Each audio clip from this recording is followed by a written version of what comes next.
hope all is well. Welcome to Pearl, a world where modern-day princesses strive for class, sass, and strass. I'm your host, Victoria, and today's episode is on the mindset shifts that I had to make for me to lock in and lose weight. So yes, as some of you know, I'm just going to get right into it. As some of you know, I grew up being chubbo and uggo, and it was one of the biggest struggles ever.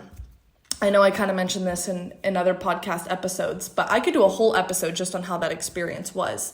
But I'm just going to kind of gloss over it a little bit and just say it was really, really hard, and I hated it. And unfortunately, it was just because I wasn't educated on the sphere of fitness, self-worth, self-esteem, diets, lifestyle things. And so that all changed when I was around 17 or 18. And then I had a really hard talk and inner look in myself. And that's when I was able to come up with these mindset shifts that really got me to where I am now. I lost 25 pounds and it was just the best decision of my life. Of course, I will admit, when I lost the 25 pounds, I got to a point where it wasn't too healthy anymore. And I started to go to one extreme. I went from one extreme to another. I was, overweight and chubbo uggo. And then I got to a little bit too thin, and I was prioritizing more aesthetics over the health of losing weight and wanting to be fit. So I don't recommend, obviously, that other extreme of maybe getting too thin and having it be unhealthy, but in general, I am just wanting to possibly help those who are stuck in that rut, who are trying, but they keep going in circles, who can't stop putting the food down, who have an addiction to food, who know it's a problem, but they just can't seem to find that final click, which unfortunately will only come from you and you having these tough conversations with yourself. So these were kind of the three difficult conversations and realizations I had to have with myself that finally made me understand, okay, Victoria, you maybe being a little more hungry now is worth the trade-off of a good body and, a healthy body. So the first thing, which was really hard for me to admit, was that I didn't want to be a slave to food anymore. I didn't want to be at the mercy of food. Food is literally an inanimate object, and yet it had so much power over me. I always needed this super big second helping, serving. I always wanted the sweet or the treat and like big servings. I, would just, whatever the worst option was and choice was in terms of eating healthy, I was not making it. I was an addict to food. And if you're like me and you came from maybe a family that wasn't the healthiest, then this is especially hard. But just recognizing that I was a slave to food woke me up and kind of shook me a little bit that like, oh my gosh, like, again, I'm at the mercy of an inanimate object and I need to rein this in and pull this in because I can't continue with my whole day somewhat being surrounded around food. And then it affects obviously my relationship with others, or my relationships with others, because I was so ashamed of myself and so embarrassed at how I looked and how I would act, which was like, again, overeating around them, and I just couldn't help it, and constantly trying to justify overeating, that I would start to kind of like disappear. I would have really bad like insecurity issues, jealousy issues with a lot of my girlfriends when I was in high school, actually my whole life, but especially in high school. And thank goodness that all ended once I lost the weight. And like, there will be a clarity that comes over you when you lose weight and when you're healthy. I promise. This happened to all my girlfriends that lost weight, is like, especially if it's consistent and it wasn't just like a yo-yo type situation of like you losing a lot of weight in an unhealthy way. But when you lose the weight and it's consistent, then you end up like gaining such a new perspective on the world. And there's such a clarity that comes with that. But yeah, so it really affected every area of my life. Like I started to grow resentment against my parents because I would blame them. And as much as yes, like they didn't know really either. They came from similar backgrounds as well with their parents. I still grew a lot of resentment. And thankfully though, I think since I lost the weight and I started changing my lifestyle, everybody kind of followed suit, which is great. And I'm so proud of my family, which I guess is another reason why you should try and be as healthy as you can, because it really like spreads like wildfire. But Yeah, so recognizing I was a slave to food, recognizing I was an addict to this thing, which is so hard to admit because it's so like it's such an innocent thing, right? Like food, like it's not like drugs or like alcohol or some sort of hard taboo thing. This is just something that you need, which is really hard. Like this is something that's that has to be part of your daily routine, but then not abusing it and not having an unhealthy approach or relationship to it is what's key. So yeah, me finally telling myself I'm not going to be a slave to food anymore helped change and like open my eyes, change my mindset and open my eyes to really locking in with losing the weight.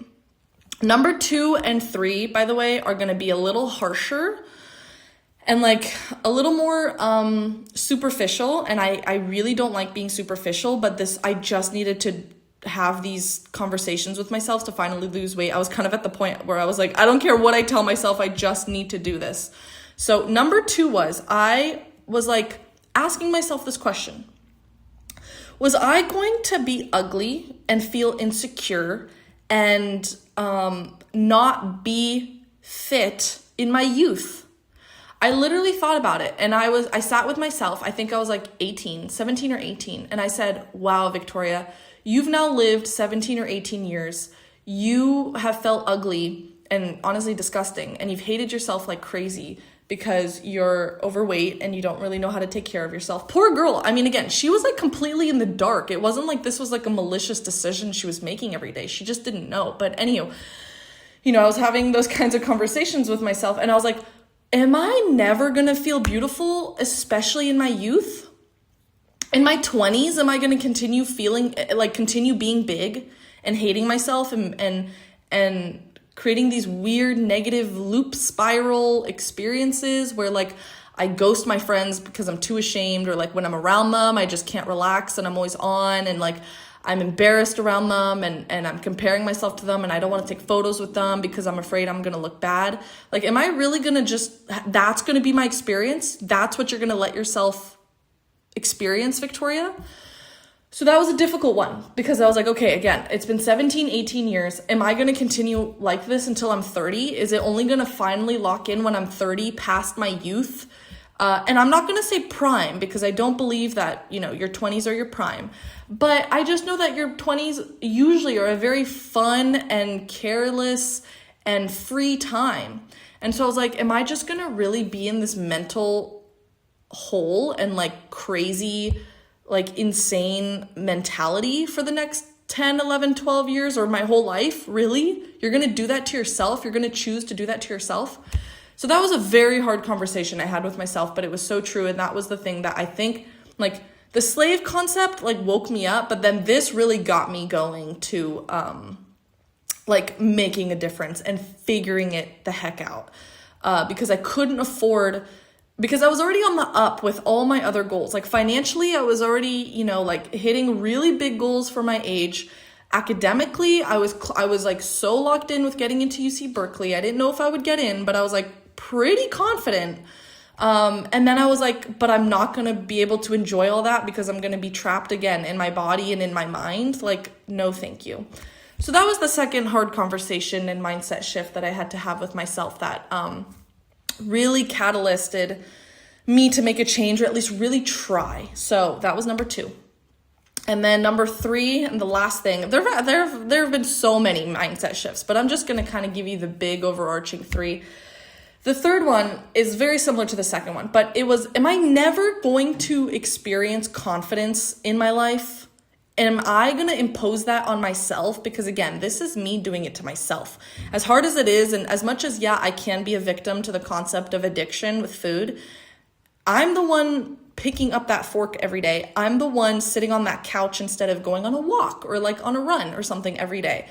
Am I going to be the thing that stands in my way of feeling confident and looking fit and just being my best self and finally being free mentally? I never thought I would be free mentally. I never thought I could not care about my looks, my weight, my food, because now it's been a lifestyle. Like you first have to get over the hump of like, oof, okay, now there's change, and change is really hard, and you're going to go through the ups and downs of what that's going to look like, like the adjustment, and then you're going to get withdrawals, and then you're figuring out your rhythm, what works best for you. And then eventually you'll get to a place where you're like, oh, okay, like you're losing weight. It's getting a bit easier. And then all of a sudden you realize there's this mesh area that you don't even realize until you look back of like, okay, now it just becomes your life. This is your new lifestyle. There's no more like, daily like grind. I mean, of course, like working out and getting yourself to work out can be hard, but like again, it's going to be much easier than in the beginning or where you're at right now if maybe you're overweight and you're struggling with your weight. So just kind of trust this weird path. I wish I could like draw it on a graph for you right now and like and describe how the journey goes, but just trust that the very first 2 months, 3 months are going to be brutal. Again, your body's not used to it. Your body has been used to a very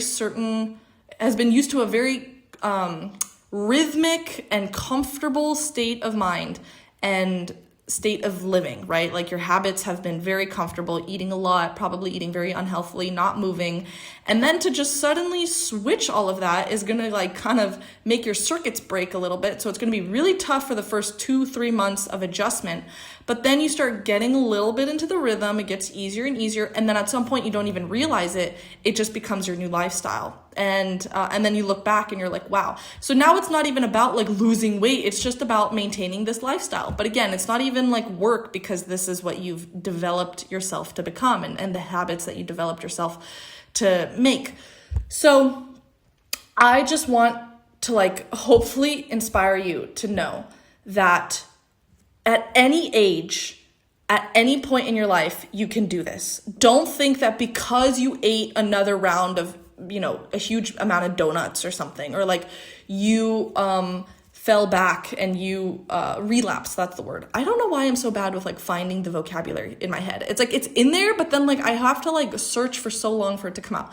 So even if you relapse, the beautiful and like most perfect thing about fitness is that you can always get back on it and it's never too late for you. My grandma, I don't think she really ever consistently worked out in her youth.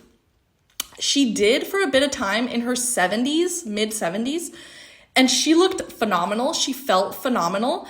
And let me tell you something, by the way, for those that are maybe a little bit more male oriented for this and are maybe a little bit using men as a motivation, let me tell you that my 70-year-old grandma was bringing all the boys to the yard, okay? Because I would go to the gym with her, and let me tell you that this lady in these cute Lululemon leggings and like cute little Nike top and her cute little accessories and stuff was bringing all the boys to the yard. No joke. Every time we went to the gym, she was getting hit on by men, like older men. It was the cutest thing ever. So I don't know, like just know that like just because you are 40 and maybe you were big your whole life until 40 does not mean you can't live a very fulfilling, healthy, beautiful life.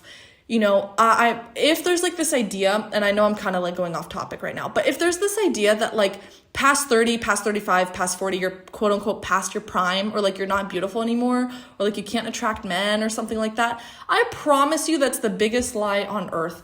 My mom still gets hit on, and my grandma is still getting hit on.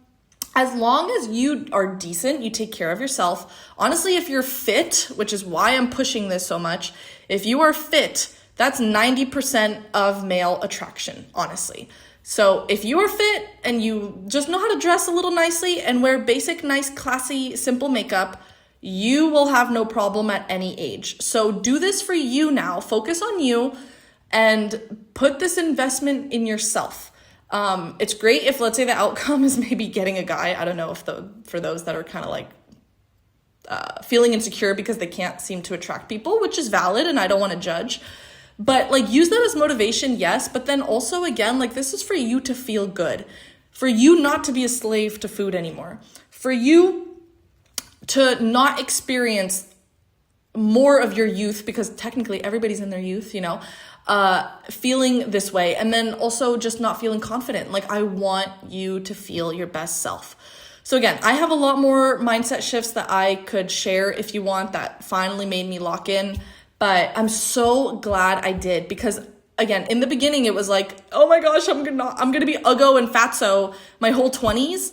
And now that I lost the weight, I don't even care about that. Like, it's not even like every day I'm like, oh my gosh, I'm in my 20s now and I'm fit. No, it's like, oh my gosh, wow, I am so like healthy, somewhat. I mean, I'm on vacation right now, so I'm kind of giving myself a little bit of leniency, but I'm like, wow, I don't huff and puff when I go up these, roads in France up to the old villages and stuff like that. Oh, I can stay in the water for hours and like I'm completely fine and I have all the energy for that. Oh, my sleep. Oh my gosh, my sleep is so much better.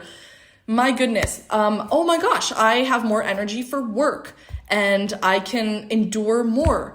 Oh my gosh, I am now in this era of like figuring out how to cook wonderful food, whereas before it was just all the simplest, most carb heavy, fat heavy food. Now it's like my life has variety with figuring out this new diet and these new meals that I could cook.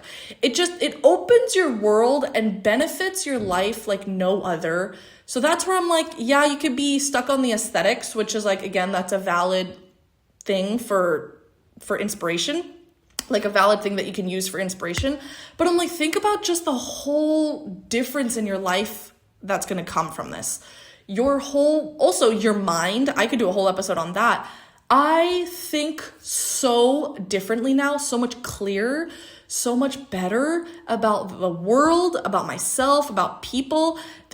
About men. Oh my gosh. My concept of men and male whatever got so much better. My relationship with men got so much better. It really changes every facet of your life. So if this could inspire you in any way, I'm so happy. Thank you so much for listening. If you did, again, I love making these episodes. I just want to help anybody I can. And if you have any ideas or questions or comments about this concept, I'd love to hear you out and possibly make an episode on what you guys need or what you guys want. But again, thank you so much for listening. It means the world. It means the Pearl world. But I hope you are having a blessed day. I'm praying for you. God bless. Bye.